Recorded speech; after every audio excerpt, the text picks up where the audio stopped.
যে শিক্ষাটা ধ্বংস করলে কেন, স্বাস্থ্যটা ধ্বংস করলে কেন, খাদ্যমন্ত্রী জেলে কেন, লক্ষ্মীর ভান্ডারের টাকা কি মমতা ব্যানার্জির আঁচল থেকে আসে না তার ভাইপোর পকেট থেকে আসে, কোথা থেকে আসে, এই প্রশ্নগুলো করবেন। তোমার মুখ্যমন্ত্রী, যাকে আমরা আর মুখ্যমন্ত্রী বলে মানি না, আমি তো মানিই না, কিভাবে বলতে পারেন যে ভারতবর্ষের বিচার ব্যবস্থা নাকি বিজেপির বিচার ব্যবস্থা? কাল দিনে এই কথা বলেছেন, আপনারা নিশ্চয়ই সেই বক্তৃতার ক্লিপিং আপনাদের কাছে এসে পৌঁছেছে। আমি প্রশ্ন তুলেছি যে এখন খোঁজ নেবার সময় এসেছে যে এই মমতা ব্যানার্জি ভারতবর্ষের নাগরিক নাকি তিনি অন্য কোথাও থেকে এসছেন? কোথা থেকে এসেছেন তিনি রোহিঙ্গা নন তো? এই প্রশ্ন আজ আমাদের তুলতে হবে।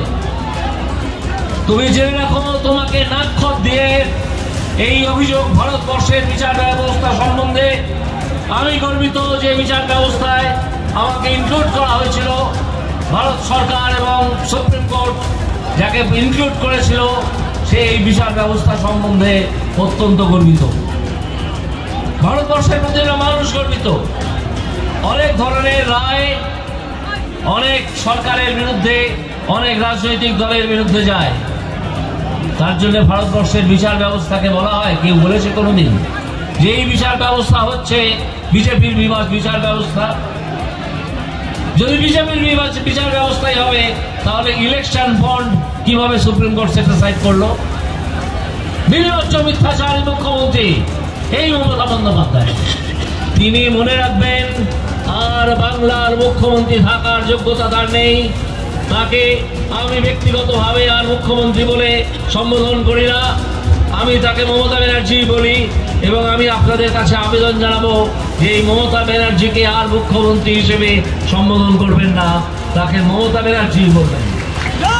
তিনি ওই আসনে, যে আসনে বিধান রায়, প্রফুল্ল সেন ইত্যাদিরা বসেছিলেন, অজয় মুখার্জির মতো মানুষ বসেছিলেন। এই অজয় মুখার্জি এই তমলুকের মানুষ বসেছিলেন, প্রফুল্ল সেন আরামবাগের মানুষ, বিধান রায় কলকাতারই মানুষ। এরা যারা বসেছিলেন, সেই আসনে বসার যোগ্যতা তুমি জোচ্চোর একটা দলের প্রধান, তোমার সেই ক্ষমতা নেই।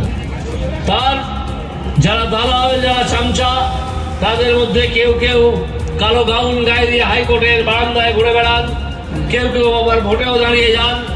এই দালালরা বলেছে যে সম্পত্তির হিসেব ইলেকশন কমিশনকে দেওয়া হয় ভোটের সময়, সেই সম্পত্তির হিসেব দেওয়া হবে।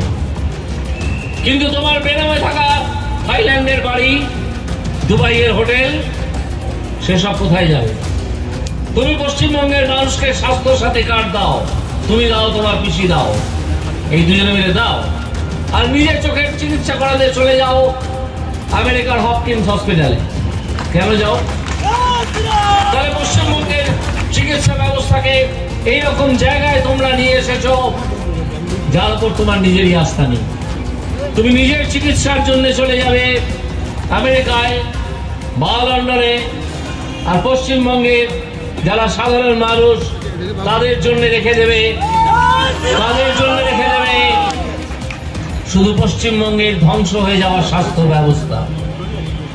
আপনাদের নিশ্চয়ই এই অভিজ্ঞতা অনেকের হয়েছে যে কোনো সরকারি হসপিটালে গিয়ে মুমূর্ষ রোগীকে নিয়ে যদি একটা ট্রলির খোঁজ করেন, একটা ট্রলির তোলাবাজির টাকা হচ্ছে 300 টাকা। আপনি একটি দালালের হাতে খুঁজে দেবেন, যে দালাল তৃণমূলের সদস্য, আপনারা খোঁজ দিলেই জানতে পারবেন, তার মুখ অনেকে চেনেন এলাকার মানুষেরা, তখনই তো আপনি একটা ট্রলি পেয়ে যাবেন। যখনই আপনি 7,000 টাকা দেবেন, তখন আপনি একটা ফ্রি বেড পাবেন। এর নাম নাকি ফ্রি বেড।